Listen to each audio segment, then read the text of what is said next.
नमस्कार शेतकरी मित्रांनो, ग्रेट शेतकरी आपल्या यूट्यूब चॅनलवर आपलं सर्वांचं स्वागत आहे। आज आपण या व्हिडिओमध्ये आजचे हरभरा बाजारभाव बघणार आहोत। तत्पूर्वी आपण ग्रेट शेतकरी यूट्यूब चॅनल सबस्क्राईब केले नसेल सबस्क्राईब करा, तसेच हा व्हिडिओ आपल्या मित्रमंडळीमध्ये शेअर करा। चला तर मग व्हिडिओला सुरुवात करूया।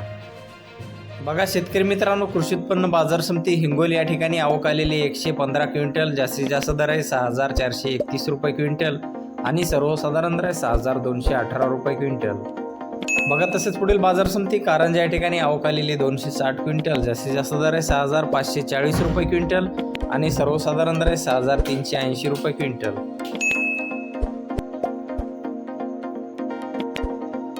बघा तसेच पुढील बाजार समिती रिसोड या ठिकाणी आवक आलेली 130 क्विंटल, जास्तीत जास्त दर आहे 6500 रुपये क्विंटल, सर्वसाधारण दर आहे 6350 रुपये क्विंटल। बघा तसेच पुढील बाजार समिती मालेगाव वाशिम या ठिकाणी आवक आलेली 90 क्विंटल, जास्तीत जास्त दर आहे 6200 रुपये क्विंटल, सर्वसाधारण दर आहे 6100 रुपये क्विंटल।